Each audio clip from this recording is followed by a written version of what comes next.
Bishkek shahri 1-2 may Qirg'iz stand-up kulku konsertine chaqiramiz. Төлемішевті айтпайлы қойын емешем, ал бұл өздері айтты болуш керек, мұның бияғында бар. Блогерлік жашауға жүзіменен келіп отса, мен жамбашменен келіп бардым ғой. Анан бияғында бар да. Себебі, ұшы жерге шығып, бияғындағысын айтып отқан балада, значит, бияғында да бар точно. Базар жоқ, машинаңар комфорт, бетіңер дискомфорт болып па? Негіз башында бір жақсы киргизіп алыш керек екен. Ертерек английский үйреніп, Америка тайп етейін отам. God damn! Бекбурбиевті қарағанға екі ұйманду қыз керек пе? Құмар деген кайф деп қотарлат кем ғой дейді. Құмар деген кикос деп қотарлат. Biletlerdi Ticket on KG saytынан онлайн алсаңыздар болады. Сұра билет телефону 0779 94 01 23. Атайын қайра уқтап тұрып, кешірім сұрап қоясың ғой маған.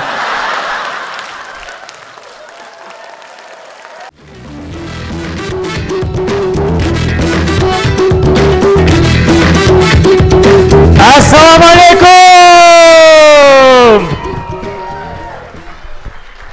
Qirg'iz stand-upқа қош келдіңіздер, туғандар. Егер даяр болсаңыздар, сіздерге бірінші стендапшыны бұл жерге шақырайын. Бұл жігіт бұл жаққа бірінші жолы қадам таштап атат. Бұға чейін башқа долборларда шығып жүрген. Алдыңыздарда Құмарбек Нұрымбаев.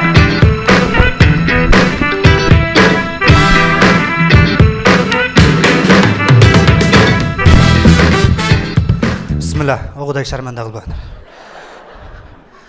Өзіңіздер байқағандай мен оштық болам. Мен дағы салтты бұзбайын деп башқа оштықтар сияқты Бишкекке жұмыс істеген келдім. 31 жаштамын, 3 балам бар. Атым Құмарбек.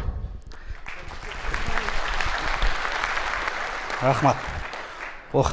Анан көбі сұрайды менен, атың Құмар тұрбайбы, Құмар деген тұра емес қойылып қалыптыр депші. Құмар деген кайф деп қотарылат кен ғой дейді. Жоқ, кайф деп қотарылбайды. Рахат деген кайф деп қотарылат. Құмар деген кикос деп қотарылат кен.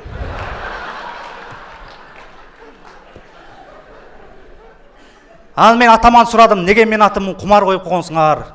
Біраз неудобно депші. Атам айтады, сен төрелген учурда эштаңдармен тринк ойнап атты қыле дейді. Ажырашып кетті жазды отқан жерден төрелген кем. Анан Бишкекке келіп бұндай нәрсені байқадым. Оштықтар аябай меймандос болабыз, білгендер бар бы? Бишкекке келіп байқадым, оштықтар екіге бөлініп кетіппіз. Оштықтар анан Бишкектік оштықтар болып. Бұндай оштықтар оштоғыдай, жүр чай ішеміз деп бұндай. Меймандоста чайға чақырып. Бишкектік оштықтар бірі дағы чайға чақырылек меніңше. Ошто чай бекер туғандар, Бекер, ошоға біз мұндай қорқпай, жүр чай ішеміз деп қорқпай айтабыз да. Бияқта чай ішеміз десең, сразу 560 шуқ кетіп кететкенде. Анан мен жақындарым қыжалап, сен Бишкекке кетіп қалдың, емен мұндан ары баяғы менам, сенам деген сөздерді ұнтып қаласың. Тияқ-бияқ деп сөйлеп қаласың дешті. Қыжалат болбоғыла, мен күндігі кешінде жатарда айылдан келген группадағы голос ойлауды ұғып тұрам.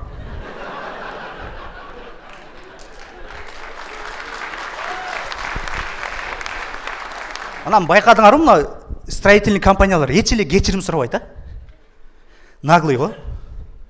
Бирөө 4 миллионго, 5 миллионго күйүп кетти. Чыгып айтып койсо болот да, кечирип койгула, биз убагында үйүңөр бүтүрүп бере албай калдык деп койсо болот, наоборот беттен алат го. Качан бердиң мага акчаны дейт го. Мен мындай хотя бы сыртына жазып койсо болот. Мисалы мен Россиядан көргөм, мындай билесиздер го, оштуктар Россияга сөзсүз бир жол барып келебиз го биз.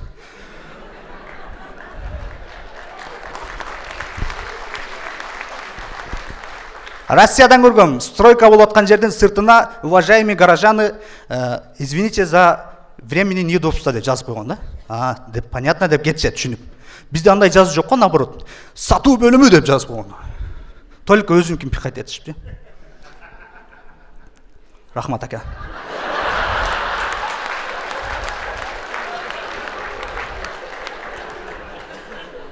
Шундай да тоба, мен баяттан бери толкунданып атам али. Элди бир күлдүрүп алсаң анан кичине кой берет го. Эми жыртамаз карап турам.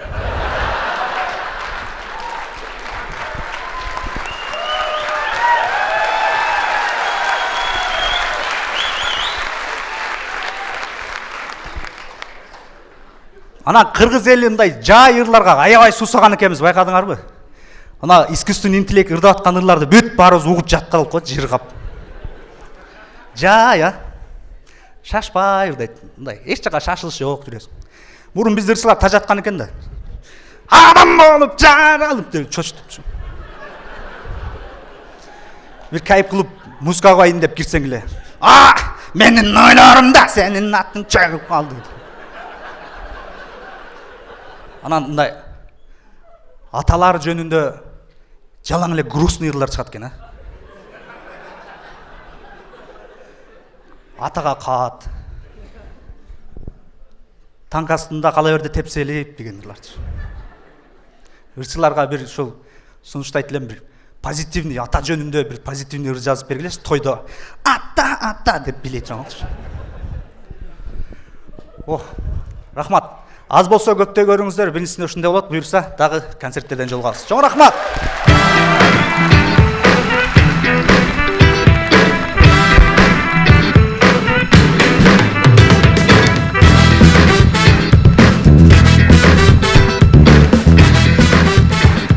Ой, Колчалар Комарбек Нурумбаев. Жакшы. Сонун колдойсуңар, оштон келгендер бири-бириңерди негизиле. Көлдүктөрдө андай нерсе жок да биздечи. Ой. Анча-мынча нарындыктар кошулуп кетти окшойт, Жакшы. Ошо достор, атайын камералар тартып атат, айтамды унутуп калып турмун. Съемка кылганга болбойт. Болгону жандуу эстеп калып, үйгө барып айтып бергенге аракет кылгыла туугандарга. Мондай тамаша болбоду деп, бирок анда эле жөн эле койгула да. Эзели бирөөнүн тамашасын айтып берсеңер күлкүлүү болбойт. Өзгөчө анан мондай досторуңар бар го, Reels айтып берип болот го.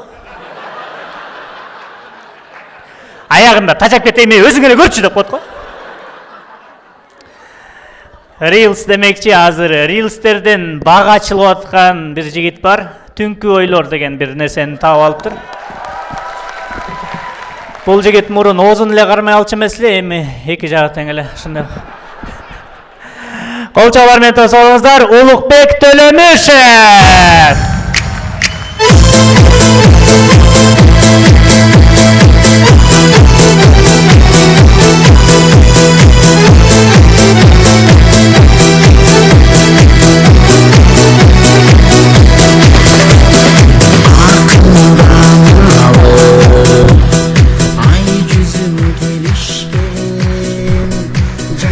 Кандайсыңар?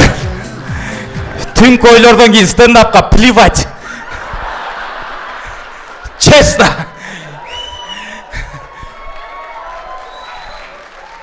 Эки жыл кул болуп жүрөм могачы. Мыкы Могул сага 2 жыл юбилей экен. Көчө свадьбадан невеста унутуп кеттир. Кел куттуктап коеюн. Ошол жакында эле 3 күн Москвага барып келдик мыкы менен. Мыкы менен 3 күн деген бир хаха болот экен го. Анан Москвада азыр паспорттун контролу өтө катуу болуптур да. Бизди азиаттарды оңой менен өткөзбөйт экен, билесиңерби азыр? 5-6 сааттап кармайт экен да. Негизи Бишкекте менин бетим арзан да, тамадалыкты арзан эле кылам, рекламаларды арзан эле алам. Мыкы Саматтын бети кымбат, $1000 өйдө турат. Султан Бейбарстын бети аман болсун. Анан Москвадан паспорттун контролдон ушундай духум көтөрүлдү. Мен 5 мүнөттө өтүп кеттим. Бети кымбат беттер калып калды 5 саатка. Анан Мыкы менен Саматты 5 сааттан кийин чыгарып ишти. Султан Бейбарска Москванын милициясы келип айттыр. Цель приезда десе, стендап, выступление дейт. Ну-ка, шутку расскажи дейт. Ти кыргызча чыгып жүргөн эме, шуткасын орусча которуп айтып берет. Дагы 2 саат калып калат шуткасынан кийин. Мен уже отельде жатам го. Же мен орусча окуган үчүнбү билбейм, на душе так приятно стало, Google'дан карасам в душе приятно деп айтылат экен да негиз. Анан үйлөнгөнүмө 7 жыл болду. Биринчи жолу ушу аялыман өзүнчө 3 күнгө бөлүнүп келдим да, алыс барып келдим. Ан кетіп отып аялыман айттым да, ей, сен мені қызғанбайсың ба Москва баратканда десем, сен алдығы жамбашың менен ким қарамақ эле дейді.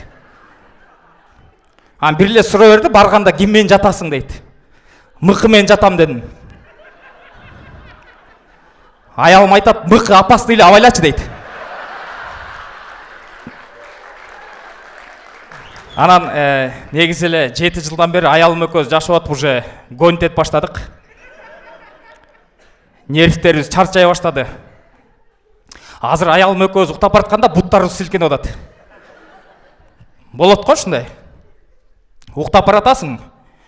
Мен түшүмдө бутум арыкка кирип кете берет да. Зырт этип эле силкенип коесуң. Аялым 7 жылдан бери секиретти, анын нерви аябай эле чарчап калыптыр. Ал түшүндө жаардан секирет. Кроватты жылдыра силкенет да, мени жыга тебет да. Оозунан шилекей агып шылса. Шарп болуп ооруп аткан уйлардай элечи. Ошол жылдызым жаңгандан бери подписчиктер өсүп, бир башкача сонун бартерлер келе баштады, рекламалар келе баштады. Бир башкача эң чоң бартер келди, биринчи бартер. Бул геморройго операция. Блогерлер мындай. Блогерлик жашоого жүзү менен кирип атса, мен жамбашы менен кирип бардым го.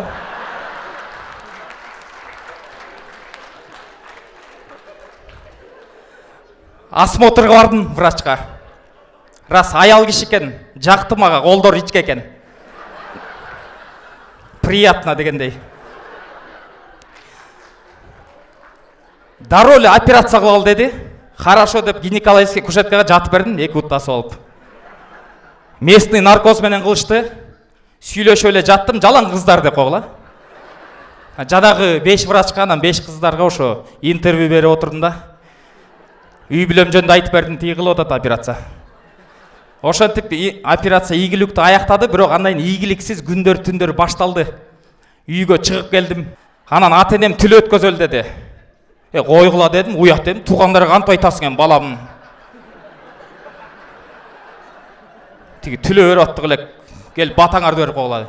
Ошол рекламадан көрүнгөн рекламалар келе баштады мага. Бул значит геморройн реклама кылып атса, итпай чотпай деле ала берет окшойт деп.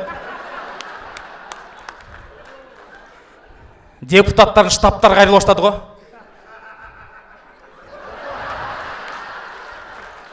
Мен айттым, мен жамбашымды сатсам да добушумду сатпайм дедим.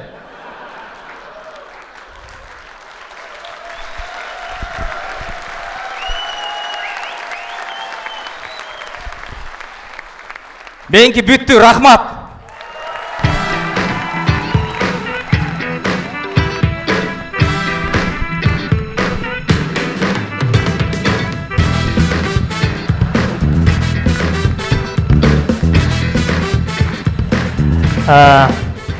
Бул эртерээк чыгар деген перевязка барат экен, ошон үчүн. Байкушту түшүнсө болот. Жакшы, сонун кыздарга аябай жагат окшойт ушундай темалар. Негизинен мындай анча-мынча биз кыргыз стендапта сөгүнбөгөнгө аракет кылабыз. Бирок улуктукун угуп алып улутча сөгүнсөк жакшы болмок экен деп ойлоп калдым да. Көпчүлүктүн суранычы боюнча алдыңыздарда Алмаз Аманбаев.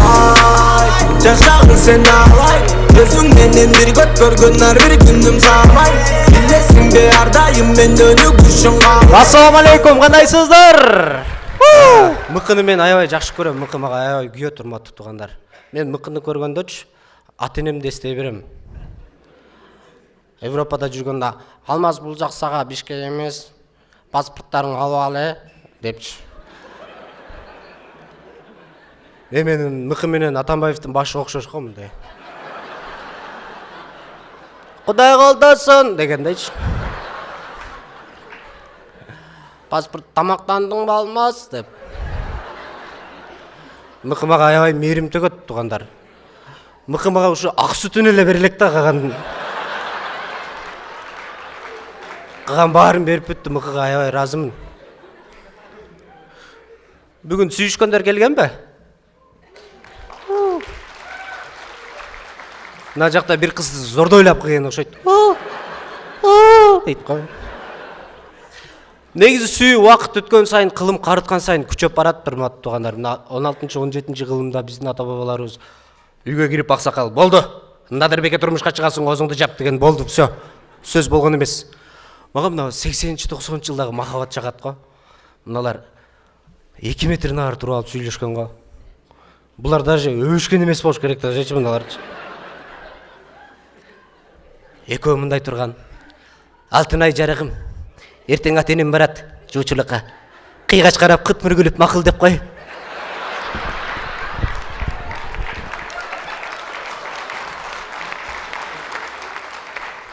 Алтынай дагы мындай туруп. Я сказала да деген эмес аналар. Берки кыз берки жигит сүйүнүп, "О, Кудай кандай керемет, Алтынай макул болду" деп. Жолдоштор сүйүнчү, той деп.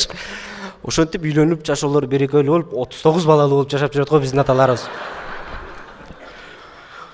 Бизде үйлөнгөнгө чейин эле проблема. Азыркы кыздарга суши алып бериш керек. Бир тойгоз албай эле ден соолук кетти го мына кыздарда.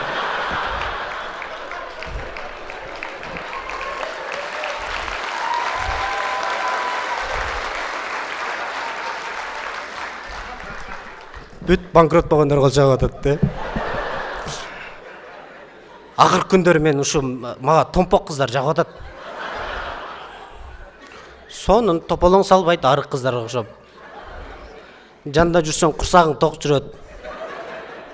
Эч ким сайлай албайт сага. Тиштеп салгың келет го. Жандарым, томпок кыздар барбы, кол чабып койгулачы. Ох, жандарым, томпокторум. Кичине эле сериалга көңүлү бузулуп ыйлап, турабы томпок кыздар. Мен бир ушу соттолуп кеткен томпок кыз көрө элекмин да бул жашоодочу.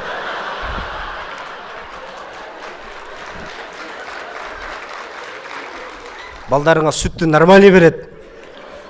Үйдө эчкиң өлүп калса, улагыңан бери тойгозот ана кыздар. Мен акыркы учурда көп ырчылардын концерттерин алып бардым. Мына Султан Садаралиевдин концертин алып барып жүрдүм. Мирбек Иманбеков, Ильяс Абдыразаковдун концертин алып барып жүрдүм. Мурда мен бул кишилерди Суперинфодон гана көрөт элем. Суперинфодон буларды башкача берет эле го. Суперинфо, Султан Садаралиев ауйду алды деген жаңылыктар болот эле го. Кондуз Канатбек кызына Моторол алып берген сырдуу жигит ким деген жаңылыктар болот. Кеше жакында Москвага Бегиш байке, Нурлан Насип, Самат байке болуп барып келдик. Бегиш байкени мен күйөрман болом, экөөбүз тең алайдан мен чоң алайдан болом. Бегиш байке мындай сүйлөгөндө деле рэп айткандай болот экен да, биз Самат байке экөөбүз комнатада жатсак. Салам алейкум, Самат кандайсың? Жаксыңарбы?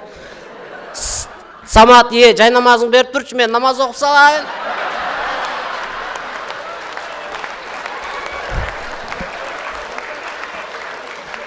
Депчи, жеңем чалса, сенин жүзүң керемет, Бибисарадай жан деп.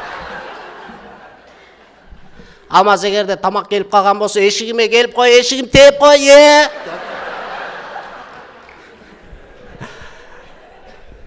Аябай сонун киши экен Бегиш байке. Акыркы учурда ырчыларга деле кыйын болду, мына жасалма интеллект деген чыгып кетти. Аны салып келген индустар кыргызча ырдай баштады го. Бирокчу байкасаңар, индустарда деле вкус бар экен. Индустар Атабековдон башка ырчын ырдабай атат. Сен аны байлбайсың, сен аны сөйбөйсүң депчи. Алмаз Шадаевдин ырын ырдаган индус көрдүңөрбү? Жок. Жаным эй деген индус жок да турабы. Молодцы, индустарда деле вкус вообще керемет экен. Ошо туугандар. Анан жана Улук Төлөмүш айтты го. Европаны мактанат деп. Мен эле мактана эле экем, көп концертке келе элекмин көбүнчөчү. Анан биз Европага барганда мен бир нерсеге мага аябай жакты. Биз ошолордон жана уна айдаган маданиятты үйрөнүшүбүз керек экен. Алар мисалы үчүн бирөөнүн бамперин сүзүп кетти биздин көз алдыбызда. Аналар түшүп, бири-бири менен сурап, сен кандай, жакшыбы? Да, yes, у меня всё нормально, у тебя всё хорошо. Да, я. Жакшы. Анда больницага чалбай эле койт экен, чалбай эле кой, эми ГАИге чал депчи.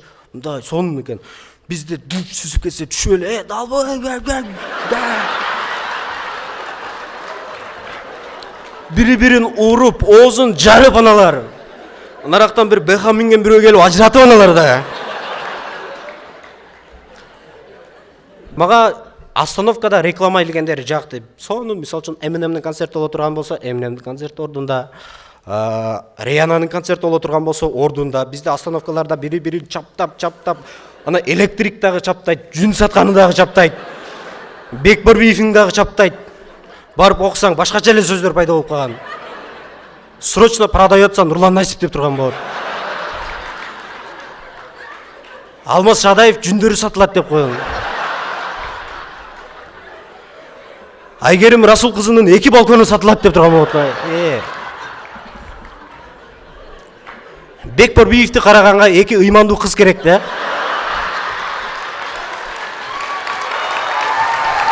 Барыңыздарга чоң рахмат, урматтуу уайымдар жана мырзалар. Сиздер менен Алмаз Аманбаев.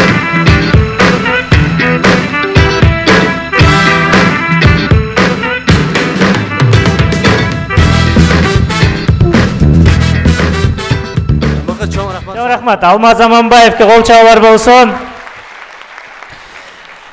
Чындыгында бул аябай өз эле мындай жашоодо дагы аябай күлкүлүү адам да. Так, бүгүн көп белгилүү досторубуз келебиз деп айтып атышкан, баары эле келди болду экен.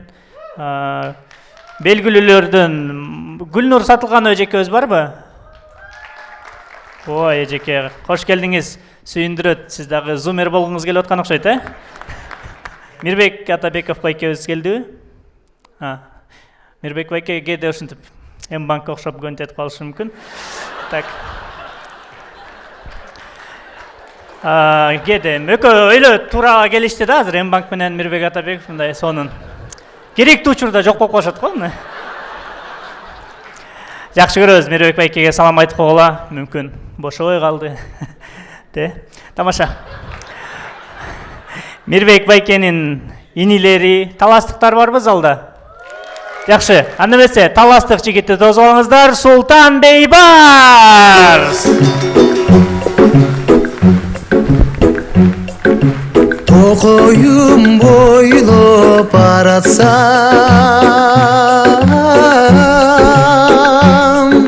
суктанды. Ассаламу алейкум, жамаат, кандайсыңар, бир кол чаап коюңуздар.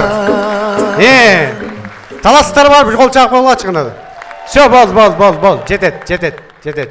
Ушул бирөө жетет да негизи. Так, неден баштайлы? Жаңылыктардан баштайлы. Төлөмүш айткандай, Москвага барып келдик, гастролдоп. Бирок мен мага эми автоматта казаңар да 2-нчи жолу Москвага барбайм да болду. 8 саат отурдум, 8 саат. 8 саатта мен таласка барып кайда келем да. Биринчи төлөмүш өтүп кетти. Шундай жиним келди. Şu геморройдон мен эмнем депчи.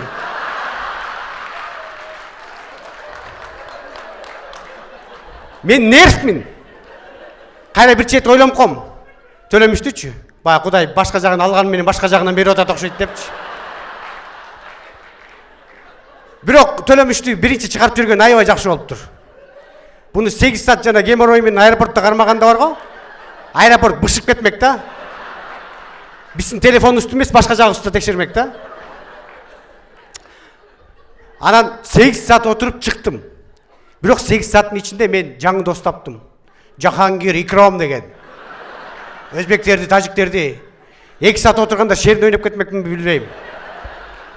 Эң акыркы мен чыктым, баары кетип калган гостиницага чыксам, мен уже такси чакырыш керек болду, такси чакырдым. Такси айдаган байкелер, силерге бир жакшы кайрым бар да, мен мындай кайрылуум бар да, мындай. Баарыңар бир чогулуп, бир жакшы бир фотосессия кыла алгачы, пожалуйста. Не деген сүрөт жанагы профилде.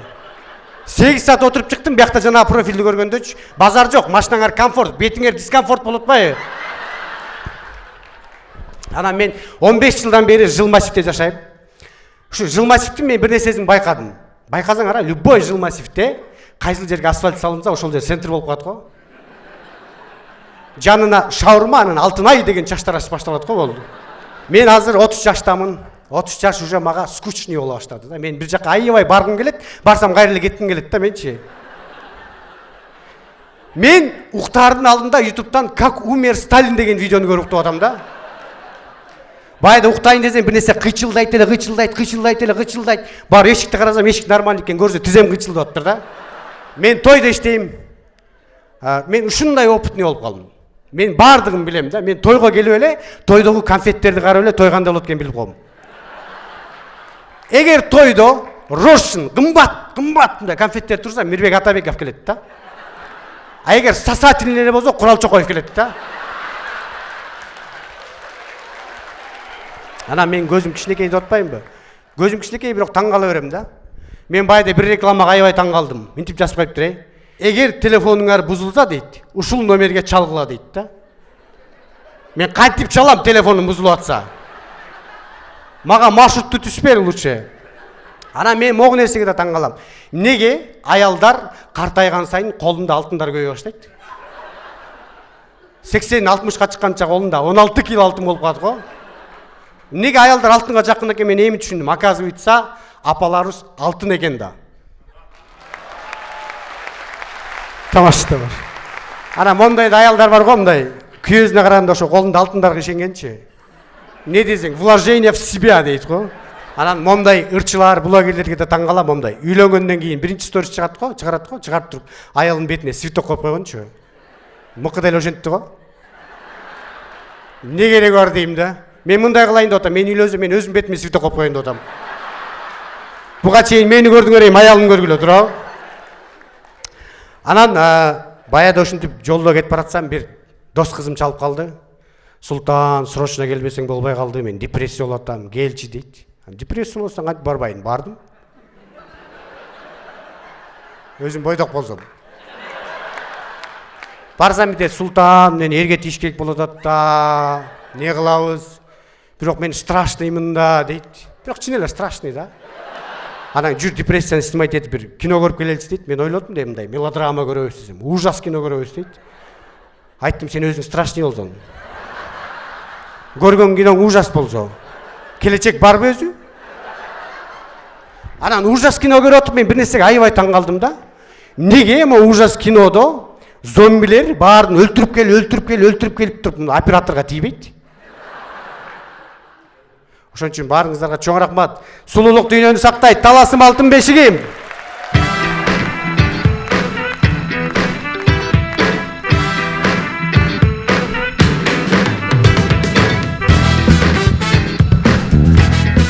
Келгиле, таластын кулуну чыкты. Эми кийинки нарындын кулуну чыксын эми.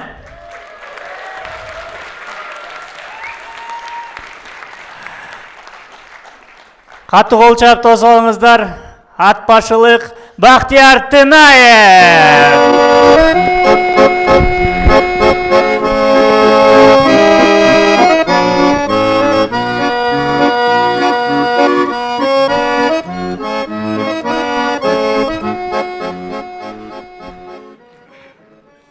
Ассаламу алейкум достор. Мен Сокулуктан бери келдим буяка. Бүгүн биринчи күн болгондуктан жолдордо аябай пробка көп экен, кечке турдум. Анан тажаганда жөн отурбай пробка жөнүндө тамаша жазып коеюн десем, такыр эле жылыш болбой койду. Негизи бул кыргыз стендаптагылар бүт эле киночулар, тамашачылар, бүт эле шоу чөйрөдөгүлөр да. Анан бул жакта мындай гражданскийлерден мен элемин.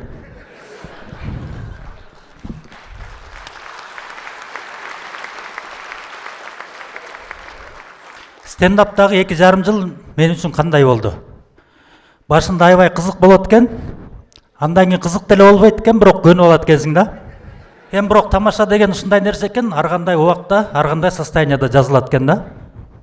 Мен мисалы тамашаны настроениям жокто жазам.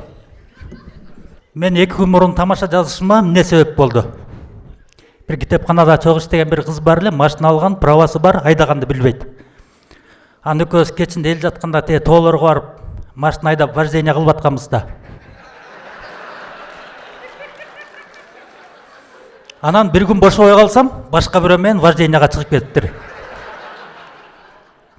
Анан сарсына болот экенсиң. Караңгыда каякта жүрүшөт, кандай айдап атышат. Туура эмес жолго түшүп кеткен жокпу деп. Ошентип сарсына болот экенсиң. Эми ачыгын айтканда биздики сүйдө эле эмес. Мындай адамдык эле мамиле да. Мен мына быйыл мектепти бүткөнүмө 20 жыл болду. Анан азыр мен жаш курагымда канчалык кааласаң деле бирөөнү 20 жыл мурункудай жакшы көрө албайт экенсиң да.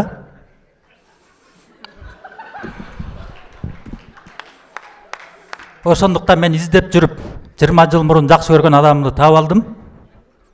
Facebook'tan табышып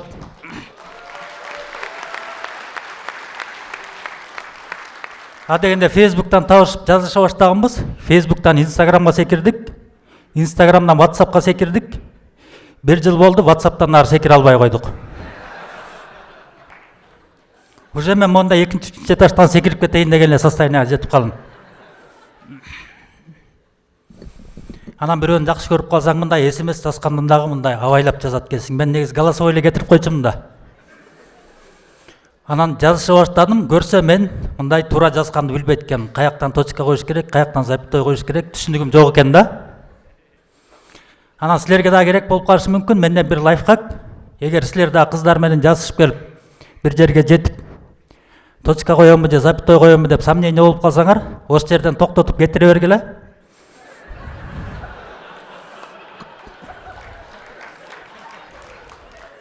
Калганын кийинки SMS менен кетирсеңер болот. Негизи мен үй бүлө курбасам мындай стендапка материал деле жок калды мендечи. Үй бүлө куруп, үй бүлө жөнүндө тамашалар жазсам дейм. Мыкы дагы үйлөнгөндөн бери үй бүлө жөнүндө тамашалар жаза баштады. Анан мыкынын тамашаларын угуп алып, ойлонуп атам да, үй бүлөдө деле күлкүлүү окуялар болбойт окшойт деп.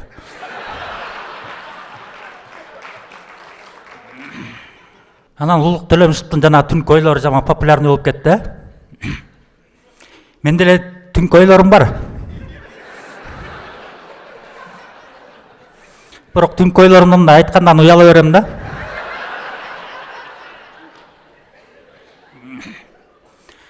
Негизи мен өзүм 90-жылдар чоңоюп калдым, кыйынчылык заманда. Ата-энем мугалим болчу, айлык аз болчу да. Айына 1000 сом, 1,5 сом эле тапчу. А мен ошол кезде кыялданчумун да. Мен чоңойгондо күнүнө 1000 сом табам деп.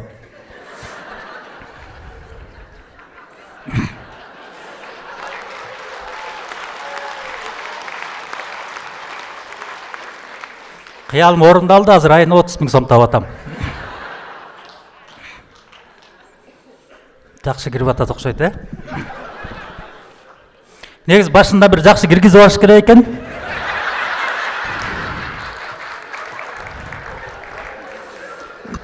Анан 5000 тапылдатыш керек экен дагы. Аягында бир жакшы добивать этип коюш керек экен. Идеальный стендаптын формуласы ушундай болот экен да. Чоң рахмат.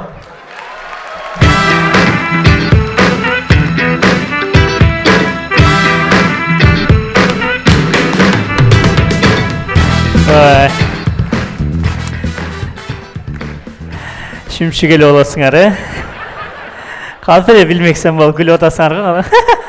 Эмне жөнүндө айтты десе билбейм да, мен деле күлүп атам. Эми келгиле жыйынтыктоочу стендапер. Биз кыргыз стендаптагы өзүнчө кичи мамлекетпиз. Биздин мамлекетте дагы оппозиция бар дегендей. Оппозициянын өзүнүн оюн угушубуз керек. Бир тараптуу эле болуп, мыкы жакшы боло берсе да болбойт, Анда эмесе кыргыз стендаптын оппозициясы Самат Эркинбеков. Ama bış ozma düş. Dıkkın dışın dıgı dıgı dış. Dıkkın dışın dıgı dıgı dış. Dıkkın dışın dıgı dıgı dış. Dıkkın dışın dıgı dıgı dış. Dıkkın dışın dıgı dıgı dış. Рахмат. Ассаламу алейкум. Баарыңыздарга салам. Мыкы жакында эле үйлөндү. Мыкынын свадьбасы болду. Мыкынын бети айылдык көрүнгөн мен достору жаман городской балдар экенчин. Кадимкидей мындай гарыч, мындай бир башкача свадьба болду да. Кадимкидей оформлениясы вообще мощный, өзүнчө эле шведский стол, жандай орусча сүйлөгөн балдар, бирден кофе кармап жүрүшөт го барыпчы. Мен ушу эч ойлоп турмун, мыкынын тоюна барып өзүмдү айылдык сезип калам го депчи. Айылдык экенди кайдан сезип калдың дебейсиңерби? İyi дебейсиңерби?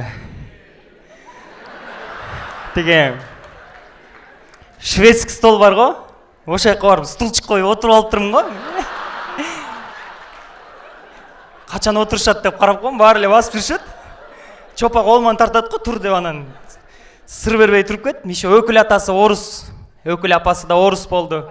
Ростислав Ященко деп орус өкүл ата, өкүл апа койду. Биринчи жолу көрүшүм андайды. Анан бир күнү Мык экөөбүз чогуу басып келатсак, с праздником, пап, дейт. Сурадым Мыкыдан, не праздник десем, Пасха же дейт го. Поздравь от меня тоже деп койдум го. Анан Мык экөөбүз таң атканча өкүл апасына жардам берип, жумуртка крастеттик. Мейли да эми, Мыкы го. Акыркы күндөрү мен байкап атсаңыздар керек, кадимкидей стилим өзгөрттүм да. Карасаңыздар, любой ракурста карай берем го. Рабочий зона жок мендечи. Мондай турсам деле нормальныймын го. Гастролго чыгып жүрөм, ушу гастролго жалаң мындай стиль дегендин сысын билбеген балдарды алып алып атам да жанымачы. Чтобы выделяться этип туруш үчүнчү алардан. Мыкын вкусу өлүп калган эми. Төлөмүшовдун стили ага стиль деген деле сөз болбойт го дейм эми. Өзү аты жөнү Төлөмүшов Улукбек болуп турса, кайдагы стиль бул баладачы? Мун даже Толомушев деп орустар айта албайт. Самат Эркинбеков деп как звучит, да? Стильно же звучит, да?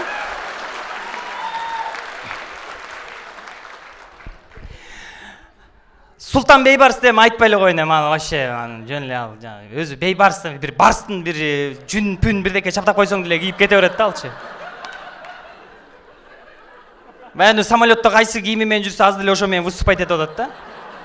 Сочетание деген жок да вообще-чи.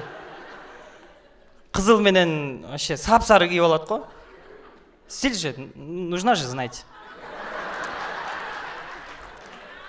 Анан бул балдар кадимкидей мен таң калганым, карган кишилердей болуп калыптыр буларчы. Чын чогуу жүрүп, канча күндөн бери гастролдо тияк бияка чыгып жүрүп, билдим да булардычы. Мыкы мисалы барган жеринен эле кипяток сурай берет экен да. Чалдардай элечи, чай или кофе десе, биз кофе, мен кофе деп айтсам, кипяток берсең эле болду дейт го. Султан Бейбарс вообще ал мындай барган жеринен эле аптека болсо токтоп койчу, аптека болсо аптека. Бронхит бар эле, бронхитке дары алып алайынчы деп. Тамак ооруга бир дары алып алайынчы, успокоительный алып алайынчы деп. Жанында постоянно бир жарым баклажка суу жүрөт да. На всякий дары ичип иргенге деп салып коет экен да, биягыначы. Берчи сууңду ичип берейин десең да бербейт вообще-чи. Төлөмүшевду айтпай эле коеюн эмичи, эми ал бул өзү деле айтты болуш керек, мунун биягында бар. Анан биягында бар да. Себеби ушу жерге чыгып биягындагысын айтып аткан балада, значит биягында да бар точно.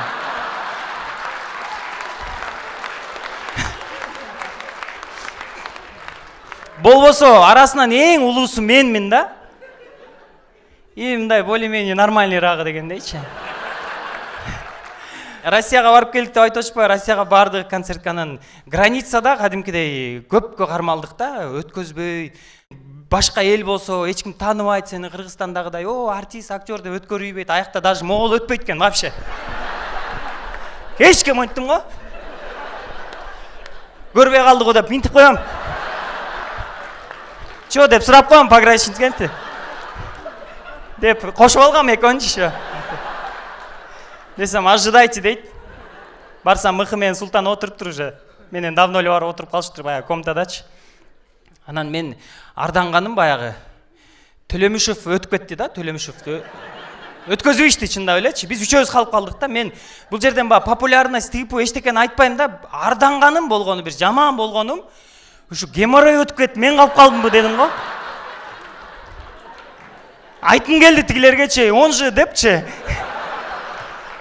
Депчи. Уят бар да, бет бар, анан унчукпай эле отурдук.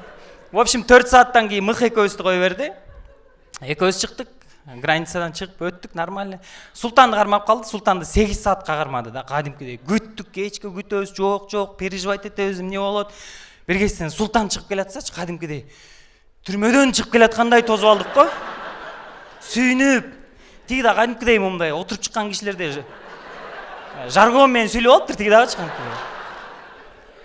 Братваларны, тамашаларды чукайт этпей базарт эттиле сахнада деп болуптур го. Акыркы күндөрү өзүмө суроо бердим да. Мен үй бүлөдө кандай атамын депчи. Эми жашоодо мейли мыкыга алданып жүрө берген бир байкуш экенмин. Бир күн балам чуркап келип, "Ата, дыкындыш деген трендти билесиңби? Давай ошо трендти тартабыз" дейт. Мен айттым, балам, ал тренд меники. Бул дыкындышты чыгарып, анан апаң экөөбүз дыкындыш болуп сен төрөлгөнсүң. Десем унчукпай калды. Дагы бир күн чуркап келип, "Ата, качан новый тренд чыгат" дейт. "Эмне кыласың новый трендти" десем, "Я братишку хочу" дейт. Айттым, балам, вот апаң экөөбүз күнү түнү тренд жасап атабыз. Колдон келишинче аракетти кылып атабыз. Арасынан бирөөсү атып кетсе жакшы дедим. Мен ишенесиздерби, көчөдөн азыр жана солдат балдардычы, солдат балдар жүрөт го. Ошо солдаттарды көрсөм эле байкедей көрүнөт да магачы. Дагы деле байкедей сезиле берет да. Бир жолу бир солдатты байкеде болуп нары барып ойлоном го. Бул 18 жашта го депчи. Мурда биздин аталар билесиңерби?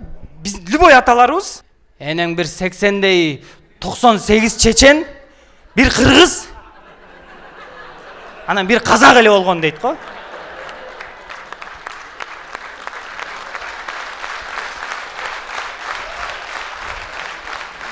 Анан минтет койчу.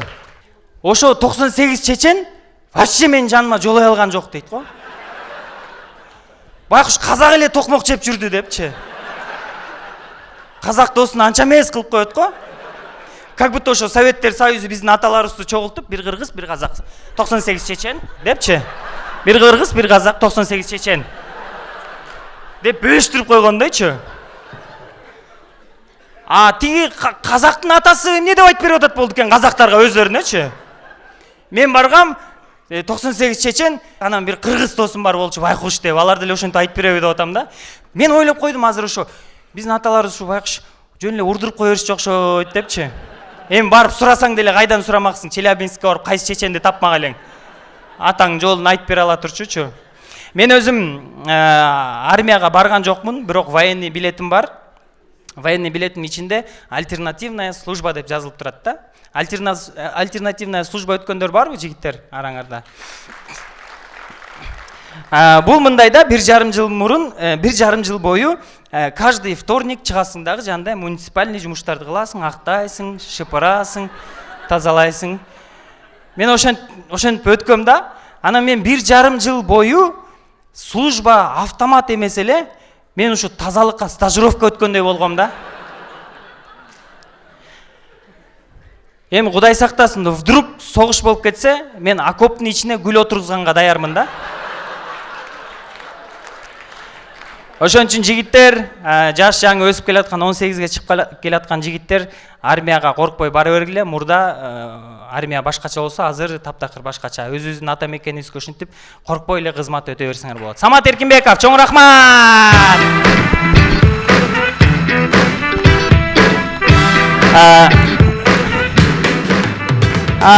Урматтуу туугандар деп мыкын өзүнө окшош сүйлөп алсаң, деп болот. Сіздерге бүгінгі стендап жақты. Самат Эркинбековқа қол жаула.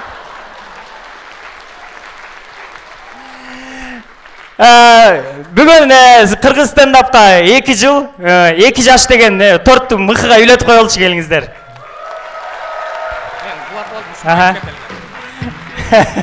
Еще, эми карасаңар, мыкынын багын карасаңар, эми адуш эле торт алганбызда Төлөмүшев келатып кулатып болуптур, бияк бетин карасаңар. Ушундагы Төлөмүшевдин өзүнүкүндөй болуп калыптыр го аркасы.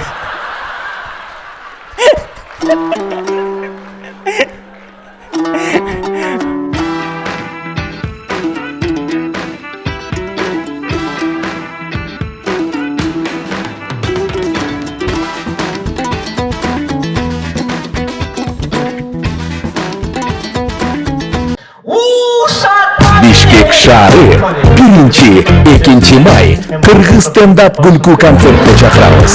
Кулемишевди айтпай коеюн дешем ал. Бул өздөрү айтып болуш керек, мунун биягында бар. Логирлик жашоого жүзү менен келип атса мен жамбаш менен келип бардым го. Анан биягында бар да. Себеби ушул жерге чыгып биягындагысын айтып аткан балада, значит биягында да бар точно. Базар жоқ, машинаңда комфорт, бетіңе дискомфорт болмай. Мен расында бир жакшы эки сабаш керек экен. Америка тайпетейин деп атам. Бек бұл биікті қарағанға екі иманды қыз керек. Кайфте фотоплап келіп отыр. Құмар деген кикостап фотоплап. Билеттерди Ticket KG сайтынан онлайн алсаңыздар болот. Сурап билет телефону 0779 94 01 23. Кечирим сурап коесуң го.